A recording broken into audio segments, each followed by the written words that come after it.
Well, if you hold your mouth just right, you'll figure it out. While they're working on the transition and you're seeing the logo, bang! Hey! Hi, Good Bill. evening. Finally. We're here. Technical difficulties averted. You know, sometimes when you're climbing the mountain, path isn't quite straight. The last thing you need to do is zig when you should have zagged. Have you ever seen the incline? Anybody know what the incline is? It's in Colorado Springs. Well, technically it's in Manitou Springs, but it kind of goes up the face of of Pikes Peak. And Bar Trail like kind of goes around at different places. And matter of fact, if you go all the way up the incline, Bar Trail kind of turns off of it. And they are it's railroad ties that are like anchored into the side of the mountain. And when you start out, it's kind of gradual, and you've got a pretty big space. By the time you get up, it's a pretty big step to the next step. So you're climbing over the steps. It looks if you're looking at the mountain, it looks like it's just straight up, almost. Um, it's about a mile and a half, I think, mile or mile and a half from the bottom of the trail up the incline. It's like just over a mile, right? Is this what I'm getting? Yes, haven't confirmed. Seen it, but Manitou Springs, Pikes Peak. There are people, like, it's hard to run up that thing, right? There are people who turn around and start running back down it. Can you imagine? no. That's terrible. That's worse. It's kind of like using that mouse just now. It's worse. Coming back down. We've transitioned from mountain to mouse. Huh? Yeah. Okay. Today, we're going to review that ascent in a very compressed way Oh, thank you. for the Mount of Transfiguration that we talked about last week, Right. because I think it's going to be important for that transition back down the mountain, because it's going to be this transition back down the mountain is pretty aggressive. Yeah, but is it because of the questions that they're The reason I think it's pretty aggressive is because there's a lot of things that you like that doesn't make sense. Why? How? I think, um, and it happens real quick. okay? So we're going to talk about it. But last week we talked about the Mount of Transfiguration. Right. There was some stuff that came before it, but the main focus of what we talked about last week, Mount of Transfiguration. What did we say was when we dealt with it? Where did we say it was again? Mount Hermon. Mount Hermon. What does Hermon mean? Holy. Holy. So this is like the holy mountain. And even Paul or even Peter later on in his writings to the churches, he's going to say, I ascended with Jesus to the top of the holy mountain. Right. Why do we think that Mount Hermon is the place, as opposed to the traditional representation is Mount, do you remember what it's called? Mount Tabor. I'll just give us the answer. But what we discussed last week was the fact that because the timing Yeah, timing is important. was immediately after they had been to Caesarea Philippi, Correct. they then journeyed quickly up the mountain. Well, back to Mount Horeb, it was Before we move on, can you give us like just a quick, why were they at Caesarea Philippi? well after they had left the northern coast of the Sea of Galilee and gone up there. That's right. Jesus wanted to give them an example, teaching lesson Yeah. about what I think. Well, he took them way out of their comfort zone. Way He's out. done it before. Caesarea Philippi was a Roman sin city, much Yes. like Las Vegas used to be compared to, and so And this was he like took them- height of sin season. right, Basically, and right? all of the people that were there were celebrating their gods, their practices, their Yeah. it was debauchery on steroids. So they were here, and then 6 days later, is that Mhm. significant potentially? 6 days after they had this conversation. Well, they probably had. I don't know how far. How far is the Mount Hermon? Caesarea Philippi to Mount Hermon, it's like 2 miles. 2 miles. Okay. I don't know why it took. Why did it take 6 days? We talked about it potentially being like cleansing, Oh yeah. Well, like okay. After time of being in that area. yeah, just and not because they were unclean or ceremonial unclean or anything like that, but probably more for like out of precaution. Yeah, You well, know, more than likely, yeah, because they wanted to be. like we've been around this so that so there's no debate, so there's no discussion. Yeah. We're going to set ourselves sure aside for a Jesus- time of I'm sure purification. Jesus led them to living water, moving water, Yes, urged them to cleanse themselves. which would have been very Easy abundant right there. in this space because the 3 springs that feed the 3 tributaries that become the Jordan River Yeah, are here. right there, and that was an opportunity. They cleanse themselves, then they go up to Mount Hermon and have this. And we discussed this last week. He only takes Peter, James, and John Peter, James, and John up the mountain with him. The Uh-huh. others stay, Uh-huh. not because they were any less, but these were. I think Jesus chose them because he knew that they would be leaders. He had already told Peter, Yeah. on this rock I will build. Oh yeah, my he had a church." major declaration But here. he changed Simon's name to Peter at that time. Yeah, During that cleansing. but he said he called Simon, said your name's going to now be Peter, which is Rocky, Right. right? Petra. Yeah. And then he said, on this rock, Petros, Mhm. right? I Like will the build my base church. of a cliff, right? Right. And it's significant because Caesarea Philippi Is at the base of a cliff. is at the base of a cliff. And what do they call this place? The gates of hell. The gates of hell. Crazy. Lots of stuff going on there. And then they make this short trip up to Mount Hermon. This is way more actual review than I expected to get to, but I think it's important meaningful because it's not easily forgotten, but Yeah. it's easily disremembered because of so many other writings yes. that we face. And I think this is important because it's not conjecture. It just makes more sense that it's Mount Hermon than it is Mount Yes. Tabor. And so we're still close by. We've made the trip up the mountain. Right? Something crazy happens. Yeah. Jesus is. It's desolate up there, right? Right. There's not like. It's not. And something happens. There's like this cloud. Right. The cloud or the bright light. Shekinah glory of God. Yeah. The Shekinah. Yeah. Descends on them. And This they're cloud. very much afraid. And they see who with him? Moses and Elijah. That's right. They see Moses and Elijah with him. And they're like, wow. Yeah, dead guys. And it's interesting because what was Peter's declaration about Jesus? He says, "But who do you say that I am?" And he said, "You are the Christ, the Son of a living God." Of the living God. And the place that the living God was referenced first, Mount Sinai, is on Mount Sinai with Moses. And it's like after that declaration, Jesus is like, okay, let's go through this purification process, and I'm going to lead you up this mountain.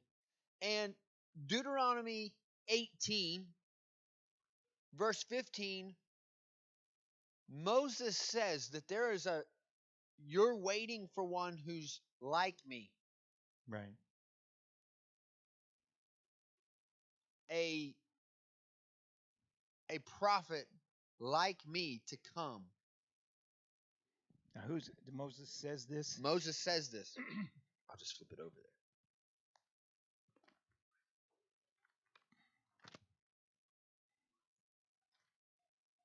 Obviously, I don't have this held here.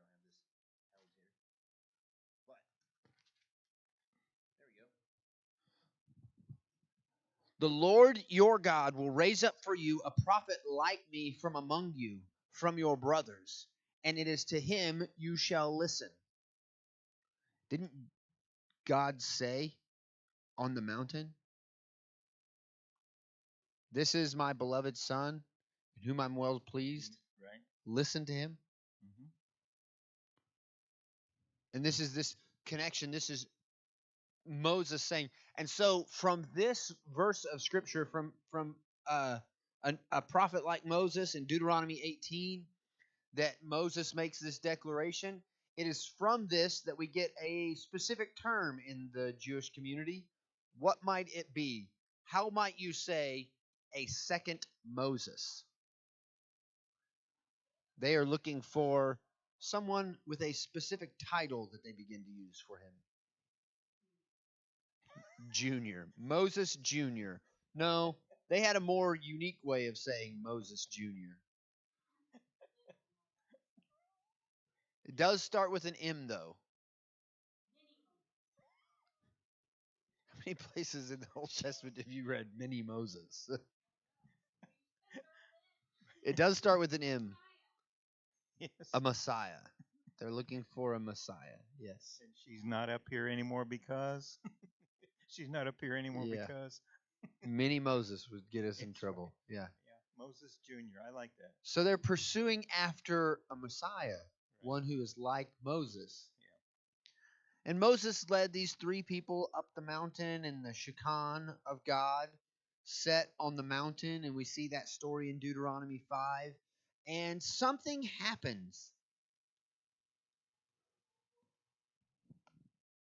I think this is a symbol and a way that Jesus is taking an opportunity from this Son of the living God to say, "I am the second Moses." And he's trying to say this to these disciples, Yeah. specifically to Peter, Peter, as right. a very important happening. Right. And what did we say this particular happening in most of the Gospels that it shows up in? Where does it fall? The Mount of Transfiguration.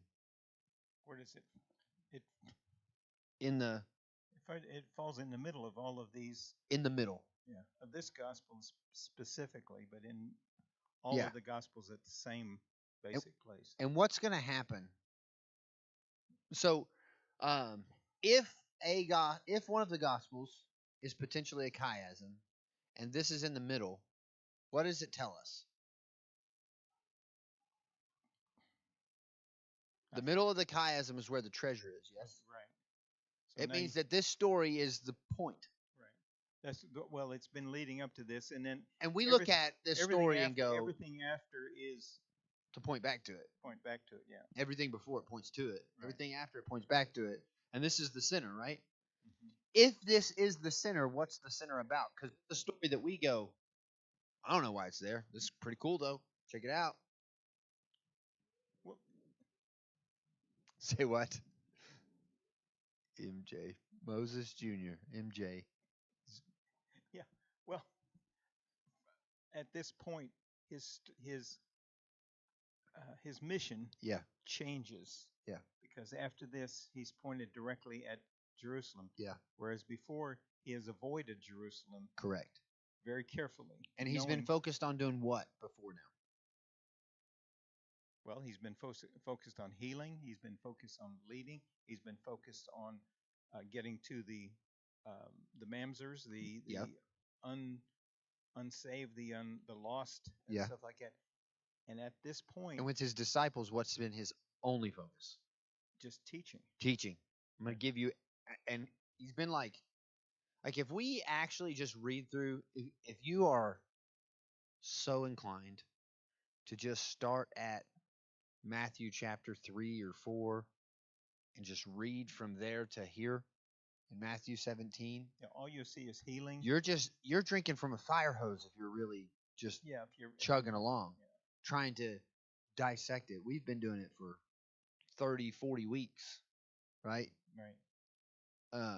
We've been taking little sips. Yeah, we've been taking sips and trying to walk through this thing methodically and give us more depth than what we're.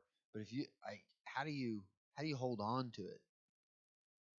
Well, so many of the stories in the first half of Matthew have been told and told and retold, and we've Yeah. heard them time and time again. And at this chiasm, at this center point, Yeah. we tend to go down a hill very fast, like you said it. Yeah. And because we know we're leading up to Yeah. his crucifixion. It's pretty. And once again, Yeah. we just chop through it, and we don't take any time to actually see what's going to happen. And it's tough too for us because our bent, our Christian bent in reading this story is, well, obviously it's about Jesus, right? And Yeah, let's get what to he the says is exciting part. Yeah. he's telling us about his crucifixion. He's telling us about how he's going to save people through his death. But like we've talked about this, there's way more significance Oh in yeah, what well, Jesus is saying than we. there's so many more. Even though he's focusing on now on Jerusalem, Yeah. there's so many more teaching points that he will take his disciples through, Yeah.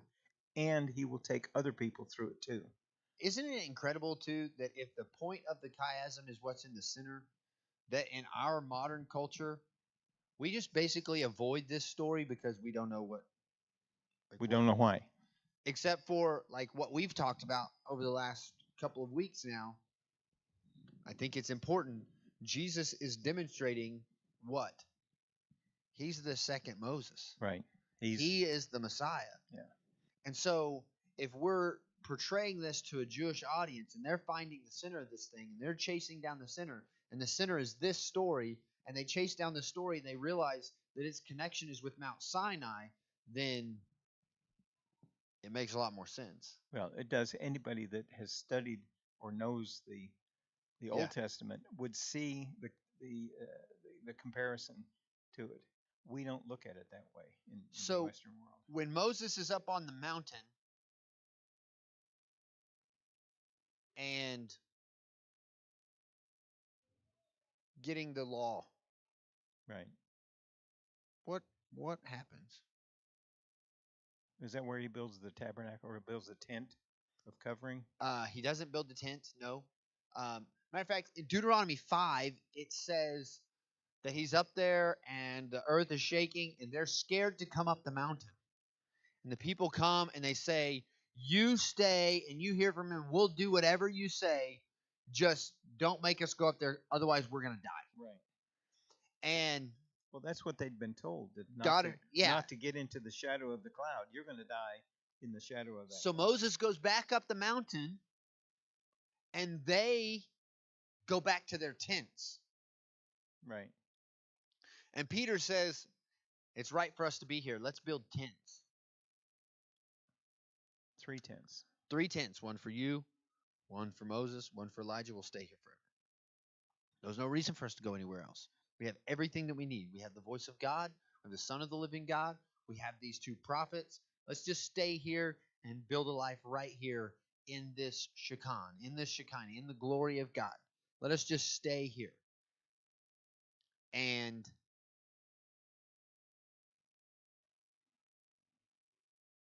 then it's over.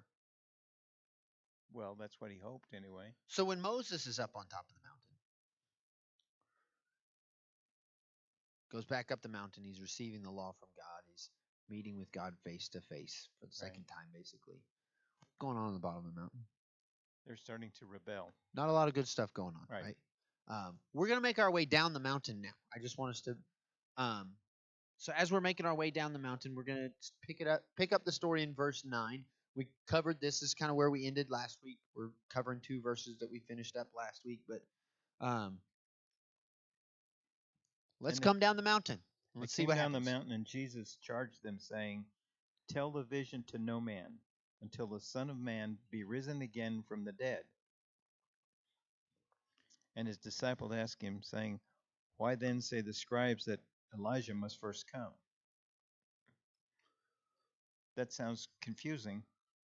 Yeah. Because they've got something out of sequence. That's what they think. Yeah. They're like, well, Elijah hasn't come. Like, we just saw him on the mountain, but like, for the second Moses to come, it says that Elijah has to come first. It's always interesting to me how God has told this story through the Old Testament, and the restoration is it backwards. Because in the Old Testament, who comes first? Moses or Elijah, Moses. and then Elijah. Right. But then in the New Testament, for the second Moses to come, for the Messiah to come, They're asking why they're Elijah saying doesn't come Elijah first. has to come first. It's an intriguing happening, isn't it? It still seems like we're going backwards. God's still trying to restore. Anyway, so they're confused. And then verse 11 says, And Jesus answered and said unto them, Elijah truly shall first come and restore all things. But I say unto you that Elijah is come already, and they knew him not, but they have done unto him whatever they listed. Yep. Likewise shall also the Son of Man suffer. Okay. And they understood that he was talking about John the Baptist. Right. So, what did they understand? In this particular little passage that we just read, what did they understand? That Elijah has already come. So they finally got aha moment. Elijah has come. Right. And who was Elijah? The prophet. I don't understand what you're asking. What did they say that Jesus was talking about when he was referring to Elijah? In verse 13. Then the disciples... they spoke that he was speaking to them of John the Baptist.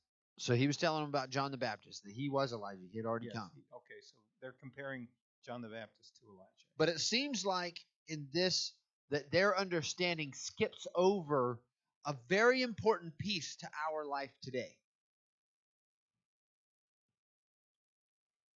Enlighten us.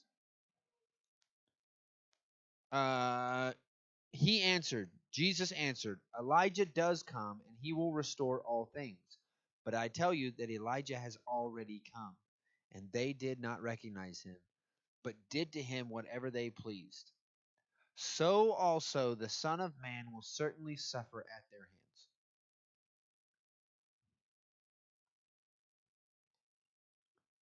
That's confusing to me right now.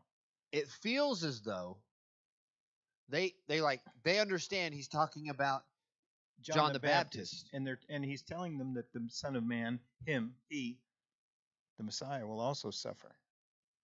But it seems as though they don't want to think about it. Not even concerned with that. Doesn't mean anything to me. They are so locked in on, who is Elijah? Elijah was supposed to come. Have they not made the comparison? And now they're like, oh, that's Elijah. Elijah was John the Baptist. They're aware of who Jesus is. They've made a public declaration. He's the Messiah. He was the one that was to come. Right. But when he says the Son of Man has to suffer as well, they're like, it's like, didn't even register. Do they not understand? He had already told them that he was going to die. But what does their theology say? That he's going to restore and lead them to a new, better life. A new kingdom is coming. Yes. So we can't have our king die. Yes. Well, that's what they didn't want. Suffering and death doesn't go along with a king. Right. Because a dead king is not a king. Yeah. That's where they're at. So when he starts, it feels as though early on when Jesus is talking about his death or his suffering at the hands of the people, they're like, there's no way. You're the king. You wouldn't suffer. Like, well, do you think that they were thinking, well, you're the king, so you're above all things? Yeah. Well, maybe there is some suffering, but like anguish. But they just don't even pay attention to it. Right. It feels like. So they're still making their way down the mountain. They're still of the mind, though, that the king comes, restores, and rules. Yeah. So they don't want to think about any of the negative things. Yes. And Jesus is yet to show them what he's actually meaning at the time, because they don't want to believe it. They don't want to. And the king, in We'll their hear mind, this. is coming to kick out who? The Romans, The Romans. the oppressors, Yeah. whatever it is. Yeah. What did we say was happening when Moses was at the top of the mountain? They were rebelling at the bottom of the mountain. All right, we're going to get to the bottom of the mountain now. Verse 14. And then when they were come to the multitude, there came to him a certain man kneeling down to him and saying, Lord, have mercy on my son, for he is a lunatic. And, well, I don't know, what is yours? Mine says sore vexed, and I think that's really a confusing statement. Lord, have mercy on my son, for he has seizures and he suffers terribly, for often he falls into the fire and often into the water. And I brought him to your disciples, and they could not heal him. What does yours say in verse 17? Jesus responds. Then Jesus answered and said, O faithless and perverse generation, how long shall I be with you? How long shall I suffer you? Bring him hither to me. Huh. That seems kind of rude. Is he talking to the people that are bringing the lunatic to him? Yeah? Who else might he be talking to? The children of Israel. And who else might he be talking to? I agree with both of those, by the way. Who else might he be talking to? His disciples. Yeah. Because, well, that's pretty rough. The other we brought him to your disciples. The other 9 were down at the bottom of the mountain waiting for their rabbi to come back down. Yeah. This crowd comes and says, we brought this sick person, severely ill person, and your disciples. Potentially even like demon possessed type of like demonic oppression. Yeah. Could be. We don't know. But he was very sick, and he falls into the fire and falls into the water. And his disciples, they couldn't heal him. They couldn't heal him. And Jesus says, shame on you. Oh, faithless and perverse generation. How long am I going to have to deal with you? What happened at the bottom of the mountain with Moses? They had gathered all the gold in the camp and built a golden calf and started worshiping it. And what happens? Well, the Lord kills a lot of them first. Well, what happens, like, when he gets down the mountain, what does Moses do with that calf? He destroys it. He melts it down and grinds it into powder and then does what with it? I don't know. Casts it on the water and makes the people drink out of it. Oh. It's kind of interesting. That must have taken a long time. Fire and then water. Right. Fire and water is what he's fallen into. And then what does he say to the people? Moses? Yeah. He says it to the people, and he says it to God about the people. Well, he doesn't use perverse and twisted, or he calls them. Anybody? Anybody know the term that he uses? You over there in the gray shirt? No idea? Calls them a stiff-necked people. Uh-huh. You gave me these stiff-necked people. How long am I supposed to endure them?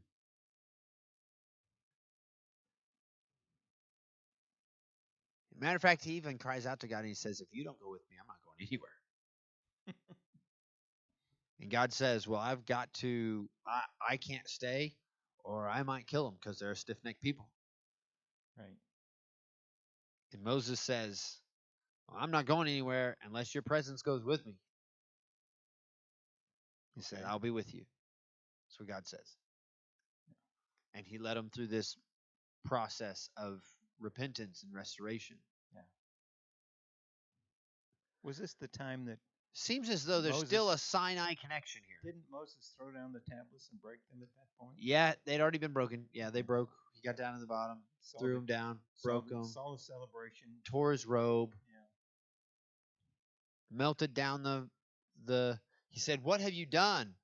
"Oh, they made me do it. I collected all their gold and threw it in the furnace, and out this thing jumped." And it's like, okay, bud. Yeah, According to what actually happened, you molded this thing, and then when you got done, you made an altar and etched a scribbling in that altar in front of it. Matter of fact, you created this thing, and you told the people, "This is the God who led you up out of Egypt. Worship it." That's what Aaron said. Mm-hmm. Anyway, I'll get off my soapbox about that for now. Do we still have a Sinai connection here, you think? Is Jesus still walking them through a connection at Sinai? Most importantly, I think, is he still walking Peter through the implications of what it means to lead people on this Exodus? Yeah, well, he's got to in some way connect Peter's mind with how Moses was still tasked with leading the people. Even though they were rebelling Right. in the middle of it. Mm-hmm. Like they're in the middle of this mountaintop moment, the image of Jesus being transfigured all together, and they get to the bottom and they're like, why is all this chaos happening? You ever felt that way? Like, this is awesome. This is an incredible happening, and you come back into civilization and you're like, why is everything so chaotic? Why is this so crazy? Okay, let's compare this to you've just seen a terrific movie. Yeah. And you walk out and you're right back in reality. Yeah. What is what's going on? I this just saw this wonderful happening, and now I've come back out of the theater, down the mountain, and suddenly I'm back in the real world.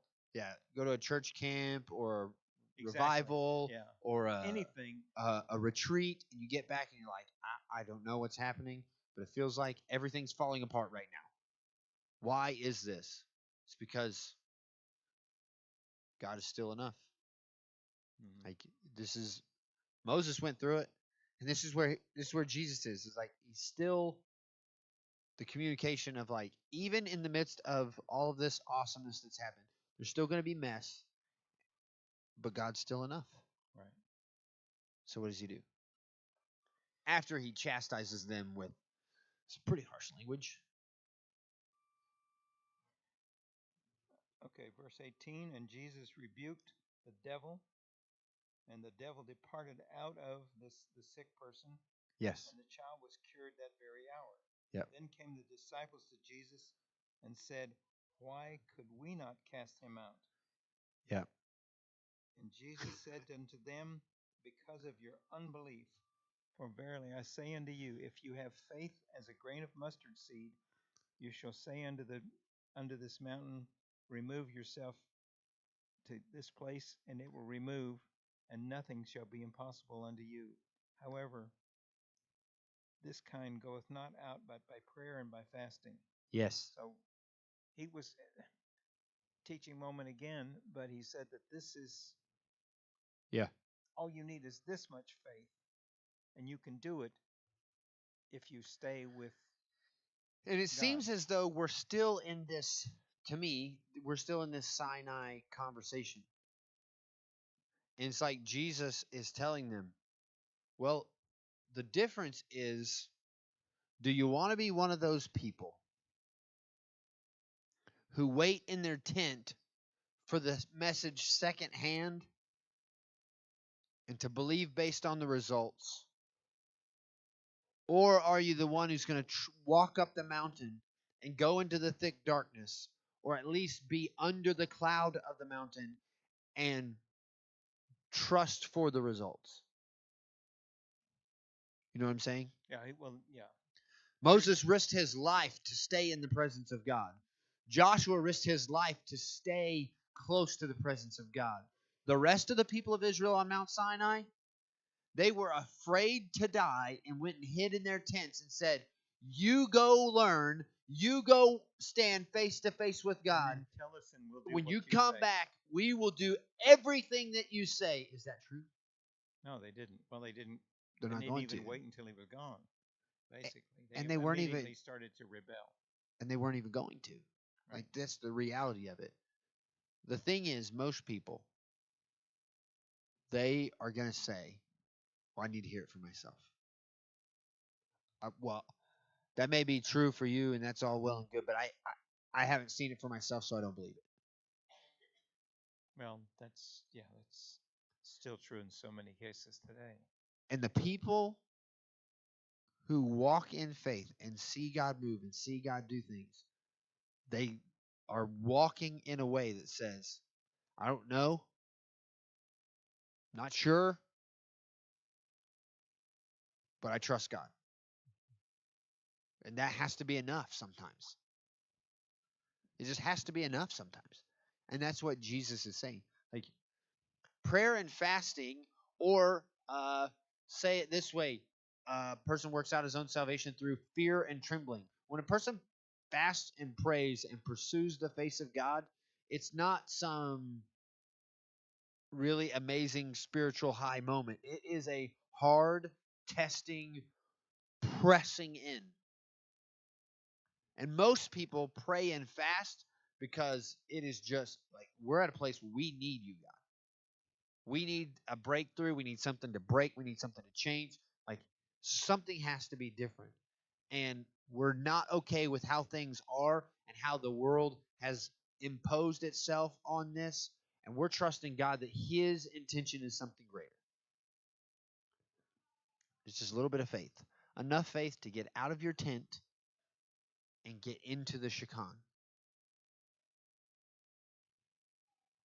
And it's risky. Yeah, it's really hard too. And so, unless you've done it before. Yeah, I still think we're connected to Sinai, right? Which is why Moses is so important, because had Moses ever done it before? No. No. He was trying to lead him at the first time. He'd faced God before in many ways, but this was probably the most intimate that he'd ever faced, because God gave him the law. So much so that by the second time he comes down the mountain, he'd changed. His visage had changed. His image has changed. His face is shining so much that they're like, his hair is white. They said, gonna need you to wear a veil because we can't handle that. Yeah. And the only time he took the veil off, do you know when it was? Anybody? Only time Moses took the veil off? When he entered the tent of meeting. When he went into the presence of God, he took the veil off. So there wasn't. Yeah. But he knew he wouldn't be out glorified, outshone. Yeah. It's crazy. Sinai. It is amazing. We're going to try to get through the rest of 17 here. Verse 22, what happens? And while they waited in Galilee, Jesus said unto them, the Son of Man shall be betrayed into the hands of men. Yep. And they shall kill him, and the third day he shall be raised again. And they were exceedingly sorry. The men, Mine says greatly distressed. This is the second time. Yeah. He's told them that he's going to die. Pretty short amount of time. Mm-hmm. He's like, hey, I'm going to die. I told you before, I'm going to be tormented. I'm going to die. Yeah. But this time he tells them he's going to be betrayed. Why are they so confused, concerned? Like, who's going to betray him? He doesn't tell them. What might they infer? Well, if he's... How does a person get betrayed? Somebody who is close to important person. Yeah. Can be in cahoots or in. Can you betray a stranger? Pretty hard. Pretty hard to do. You got to really know. Kind of got to know a way into their inner sanctum, and into their inner trust, into their inner vision. Well, if they know anything about betrayal, and it doesn't say that they didn't know, they were right away, even at the Last Supper, they are casting doubts even about themselves. Is it me? They ask him, is it me? Yeah. We'll get to that later, but I'm sure that these disciples, as long as they've been with Jesus, are going, wait a minute. Somebody's going to betray you? I mean, that means who's going to do it? yeah. And they're still confused. Why do you think they might be kind of confused and distraught? What did we talk about earlier? Like their worldview. Well, this is the king. Who's going to betray the king? Yeah, who's going to betray the king? And what will the king do with the person that betrays him? And how valuable is a king dead? Of zero value. Like, how can he throw Rome out if he's dead? Right. Well, and on the third day he's going to raise again, but okay, like, but he already died. Well, here's You the know what I question mean? they may be asking. Okay, we've seen Jesus bring somebody back from the dead. Yes. None of us have yet performed that power, even Yes. though they will in the future. Right. But they're going to say, who's going to bring him back? That's right. They're not thinking about God the Father. They're thinking about themselves. We couldn't even cast out a demon. How are we going to bring a guy back from How the is dead? this going to work out? Yeah. But, none of them, well, we don't know. It's got to be Peter. He's the only one walked on water. Yeah, but none of them said, well, God will bring him back. But not long after Peter walked on water, he was rebuked as Satan. So yeah, it's kind of confusing. Yeah, but it probably put a lot of doubt in their heads again. There's a lot of struggle here. They're Right. confused. It's like, this does not make sense based on our theology. It's a tough spot to be in. Ooh, can I read this part? Yes. So we're going to finish up Matthew 17.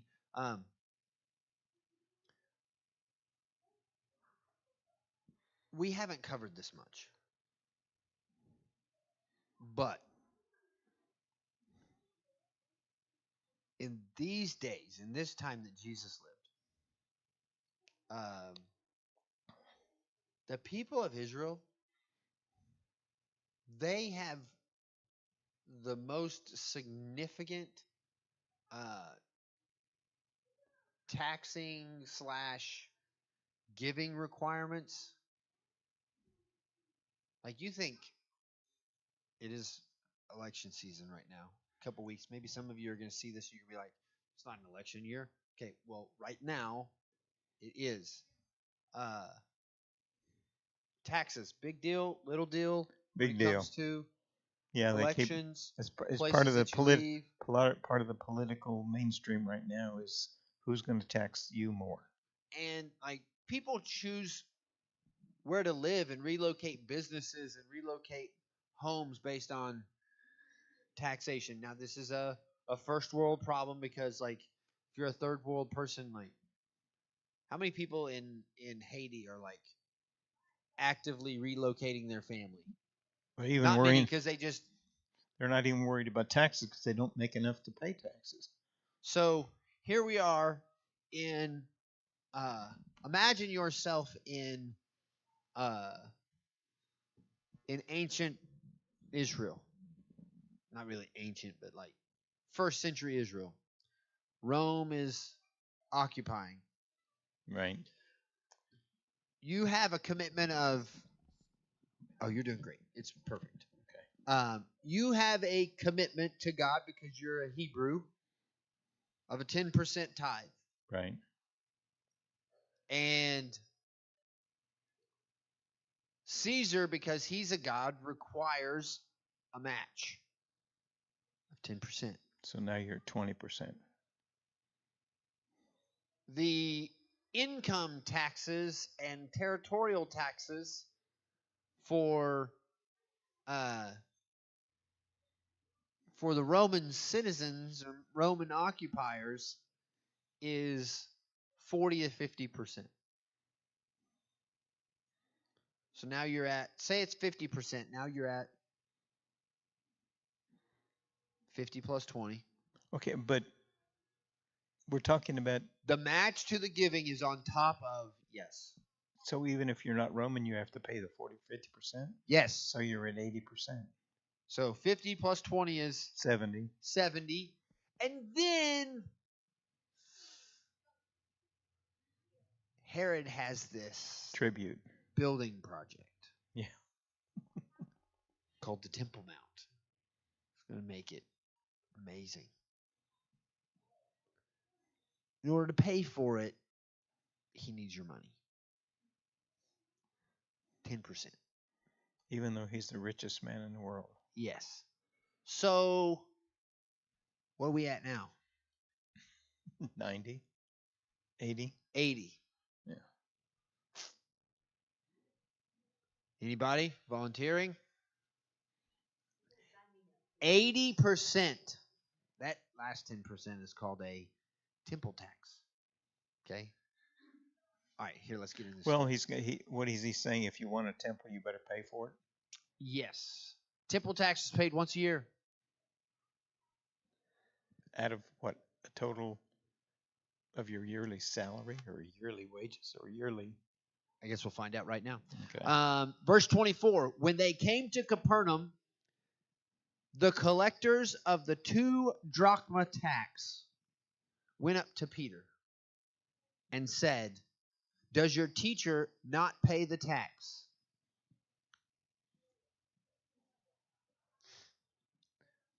Where we been? Out of town. Been out of town. We got no money making capacity. Peter, like, super comfortable in Tyre and Sidon? No. The Decapolis? No. Caesarea Philippi? No. The Holy Mountain? Getting more comfortable, but no. Finds his way back to Capernaum. Right. Comfortable? This is home, right? Yeah, well, it is. This is the area of the Galilee. I mean, this is he's back in triangle. Jewish world. This is going to be like prototypical Peter stuff right here. Right. He's going to be super uncomfortable and dealing with all the uncomfortable and all these uncomfortable spaces and all these Gentile spaces. And he's finally going to find his connection back to home with Hebrew spaces, and he's going to become very comfortable. It's going to be a happening that happens. And he becomes very comfortable. Question real quick for you. Who's responsible for a kid? The father. Father. Yeah. Mom and dad, kid. Yeah. Mom and dad responsible for kid. Right. Is there a relationship that supersedes the mom parent? and dad in the Hebrew world? Yeah. What is it? The church or the rabbi? The rabbi? Well, whoever your teacher was. So when the rabbi says, "Come follow me," and a young man says, "Okay, I'm in," who is now responsible for feeding the rabbi? Young man. The rabbi. Who is responsible for clothing the young man? The rabbi. Who is responsible for providing shelter for the young man? Once again. Who's responsible for paying the taxes for the young man? The rabbi. The rabbi. MJ is responsible for. Jesus is now going to be called MJ around here. Not sure how I feel about that. It's not sacrilegious. It's people just online are thinking of Michael Jordan, right? Terms of endearment. The Messiah. Okay. And Peter says, and they say, "Does your teacher not pay the tax?" He said yes. And Peter's like, "Of course." Who else? And the question is, like, why are they asking Peter? Why are these tax collectors asking Peter? Peter is singled out of all of the disciples. This is going to be important, and I'm going to get to it. But, like, we have a 2 drachma expense. Whose money did he just spend and commit? He committed to. He committed Jesus' money. Yeah. Jesus not carrying any money. As a point of reference, anybody know how much money Jesus is carrying around on his person? 0. None. Never carried any. Not really concerned. Like we haven't talked about money at all. Nope. This is one of the first mentions. Every time Jesus says something to the disciples, like, "Hey, you get them some bread." They're like, "With what?" We left everything and followed you, and you don't have money. How do we have Right. But he always provided. He's been feeding them for how many money? Yeah, months now? they've been. Something's been happening. And so, Even though they walked through the fields of grain and had to feed themselves and get criticized for it. Yeah. so now so now we have that interaction. Okay. We have that beautiful interaction between uh, the tax collectors and Peter. And then it But says, Jesus knew this was coming, so and when he came into the house, who came into the house? Peter. So Peter's having this conversation outside, down the road somewhere, Yeah. With the tax with the collector. tax collectors. Hey, does your rabbi pay the tax? But Sure, yeah. I'm but I I'm mean, sure he's this a good Jew. Yeah. I'm sure this tax collector had seen other rabbis with his entourage saying, "Yeah, well, here's the money. Here's the money." Okay. And when he came into the house, Jesus spoke to him first. Who said the first word? Jesus spoke first. So can you imagine, like, Peter opening the door? He's like, all right, yeah, What don't were worry you about it. thinking? Don't worry about it. Peter opens the door, takes a foot inside, and Jesus is like, hey, Peter, What were you thinking? what do you think, Simon? But Well, my name's Peter, though.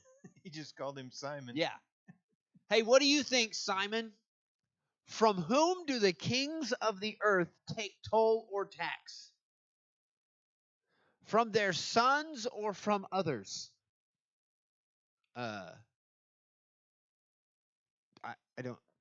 Were you listening to my conversation or like How did you hear this? what is uh let me think. Can you restate the question, please? I'm not sure you heard me. I'm not sure I heard you. Like you feel the uneasiness of Peter, like Well, he asked him of children or strangers. say what? Yeah, let me think about that, dude. So the people of the earth, who's he talking about? The Romans. Who is collecting the temple tax? Probably the Sadducees. It's not the Romans, it's Yeah. the Sadducees, it's the priests. Who are they collecting it for? Themselves. Well, if it's a tribute, it's the temple tax. The temple They're tax is collecting it for Herod. for Herod. And Herod's supposed to be what? Well, he's the present king. What do they call him? King of the Jews is what Herod's called. Mm-hmm. And this is where Jesus is stuck. He's like, so people who are collecting taxes or tolls, do they collect it from their family Or strangers. or from others? Yeah.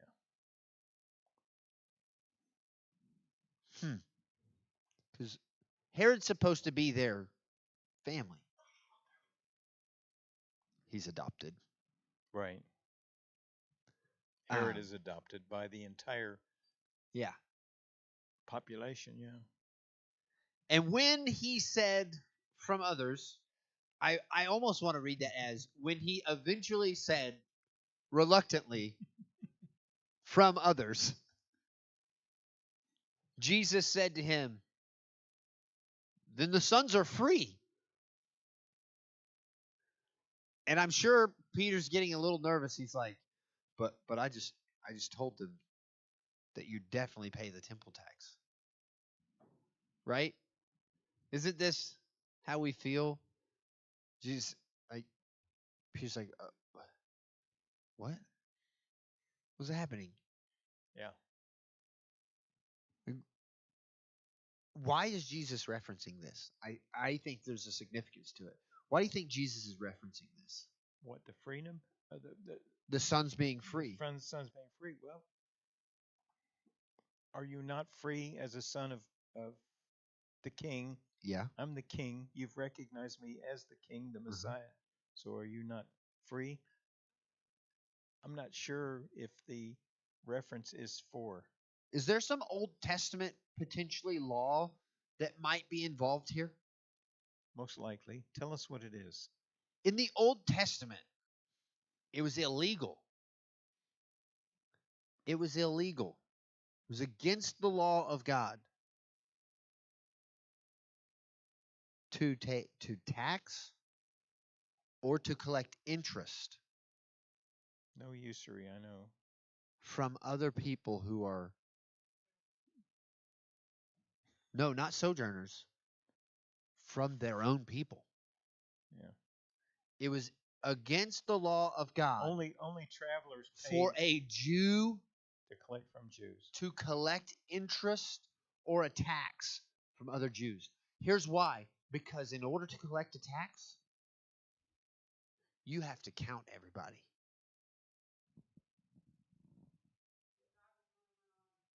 Only person whose worry is to count. Because the only reason you need to count somebody, do you know why we count cows? Because we own them. They're ours. Okay. God said, you don't need to count people. You know why you don't need to count people? Because they're not yours. They're mine. Yeah. And I count them. And I know the number of the hairs on their head. And he warns none other than David. He warns David. He condemns David for counting. It changes the relationship of God and David when David says, I'm going to build you this amazing place. In order to pay for it, I'm going to count everybody and require a tax. And he's like, I didn't tell you to do that. Did he tell Moses to do it? No. He did tell Moses to do it. Yeah, okay. He collected silver from him. Mm-hmm. Matter of fact, somehow they'd been wandering in the desert. And yet they had all this silver. And they had been slaves before, and they had enough to provide all that they needed to build the... But they were told when they left Egypt, take everything. To take everything. And yeah. so they did take everything that they could carry. So they did have silver. Where are they going to spend it in the desert? Exactly. So they still had it. So post Moses, counting everybody and everybody giving a tax. And the thing is, they gave, and then people gave free will above that, and it took care of everything in the tabernacle. Right. When David decided to make a permanent house for God, and he counted everybody, God wasn't happy. And now, and because in God's law, he said, you're not supposed to tax people. You're not supposed to exact interest. You're supposed to give freely to your brother. And matter of fact, you're supposed to give freely and trust me for enough. And then year of Jubilee, you're supposed to forgive all that stuff. Right. Regardless of who you're supposed to return. It doesn't matter. Yeah. Because ultimately, I have to be enough for you. That's what God's saying to them. And this is where Jesus is confronting Peter, who is so comfortable in this corrupted environment, but in the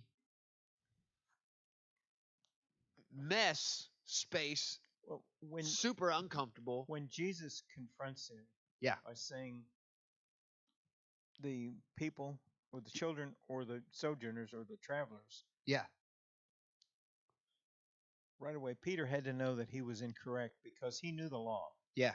About you can't collect from me, I'm a free man, or I'm a free Jew, so you can't collect taxes from me. And yet he said, well, he realized he'd made a mistake by saying to the taxman, who was maybe not a Jew, but he was collecting the temple tax. Well, the temple tax collector better be a Jew. Better be a Jew. Okay, so he said to a Jew, otherwise he's not making a temple. Pays. Yeah. My rabbi, wait a minute. He knew right away. He should have known right away. No, that's incorrect. So Rabbi says, what do you think? Like, do we collect? So the sons then are free. Interestingly enough, for Jesus, he doesn't stop there. Yeah. Well, he says the sons are free. It's a well-known story that I think I've heard many, many, many times. However, not to give offense to them, go to the sea and cast a hook and take the first fish that comes up. And when you open its mouth, you will find a shekel. Take that and give it to them for me and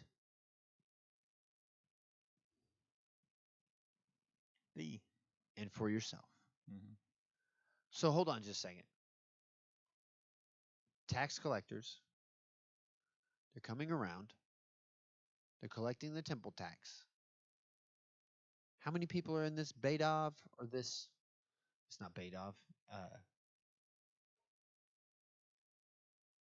I just went blank. Uh, how many people are following this rabbi? Well, at least 12. So he's got the 12 Mm-hmm. and him. 13. So there's 13. Right. How much tax are they asking for? 2 drachma. Wasn't that what you 2 said? drachma for each person. 2 for each person. Well, that's okay. Then you've got a shekel right there. So how much is he paying? 24 drachma. Nope. No, 26 drachma. Nope. How much is a shekel? I'm not.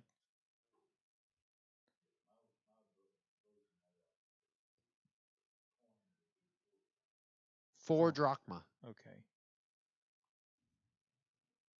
That's twice the. My math is not mathing here. Because there's 13 people.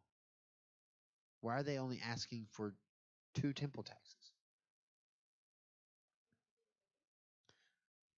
There's only 2 of age. Do you know what the age is? 13. 20. Oh, for the temple tax? Yes. You have to be a man, and you have to be 20 years or older. Mm-hmm. Who's a man and 20 years or older in this whole group of 13? Jesus and Peter. Jesus and Peter, and that's it.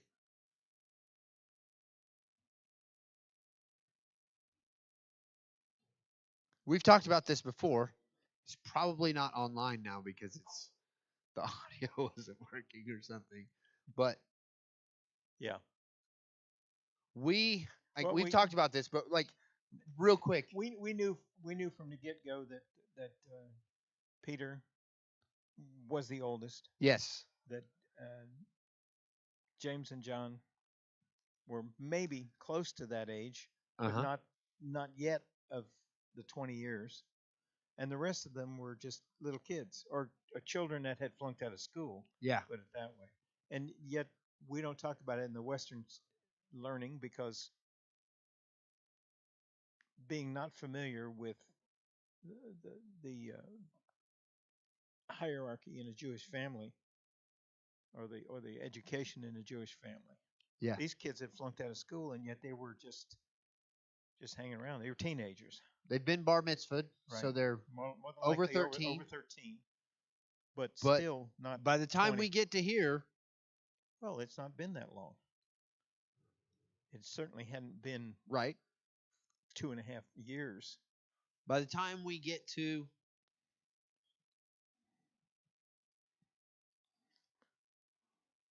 25, 26, 27, 28, 25, 26. You're talking about chapters? Yeah. We're at year 3. Yeah. Well, we knew Peter was probably. But Peter's the oldest here, right? Yeah. At least 20 now. Jesus, we know, is 20. I mean, it's just important, and I know, like, we're going to wrap this thing up real quick right here, and this is the last thing we're talking about, but this is what gives credence and conversation to what we have talked about before of how young these people were. But we have this view and these images and these pictures of how old these men were and how they were uneducated, and it's easy to say they were uneducated because they were teenagers. Right. Plus, they had not been under the tutelage of a rabbi all that long. That's right. Or wait a minute, this was their new rabbi. If they'd been under a rabbi at any time in their lives, it wasn't long enough for them to go on to the point of continuing their education. So they were teenagers. And yes, all bar mitzvah, because otherwise they wouldn't have been out of the house. Yeah. So it's just an interesting happening here. These disciples are definitely right here. As we're coming down the mountain, we're just finishing the end of this chapter, and it's just been one thing after another after another. But like we said earlier, they were running down the mountain. Yeah. I mean, and Their journey's even going to get even faster from Yeah. this point on. It's dangerous Yeah. Well, as you come down the mountain. yeah. And especially head right to Jerusalem. Sometimes They're back in Capernaum. sometimes that ascent, when you're coming back down, let's just remember if you ever go to uh, Pikes Peak.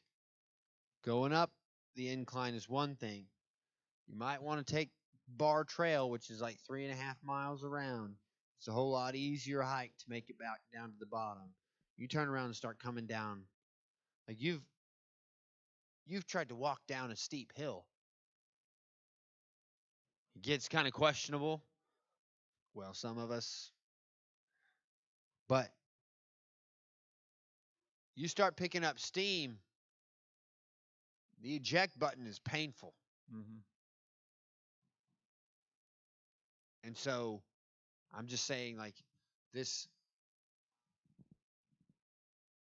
we're going to try to take the scenic route and talk about some things instead of just barreling on through this thing. But it's going to be important for us to see and understand the Mount of Transfiguration, and all of this stuff that's connected here that seems strange to talk about. I think these things are important. This gives context to how um, young the disciples are, but all the rest of it gives us a connection to this is the second Moses, the Messiah who we're looking for. And just because he's the second Moses as Jesus, everything surrounding him is still in a messy state. And in order to get through it, it requires an obedience and a trust in the word of the Lord and the direction of the Holy Spirit, which Moses had to become extremely comfortable with. Well, the disciples coming down the mountain, their learning curve just went Oh, straight yeah. back up, Yeah. even though they had been. And they've gone from all this uncomfortable stuff, and they're coming back into what they know and what they're comfortable with, but their perspective of how they have to deal with it has to be very different. Yeah. And the same is going to be true for us as we walk through this thing. We're going to have a little bit more discussion, but that's it for us tonight. Thank you so much for being with us, and hope you come and join us And later. we will review next week. Good night.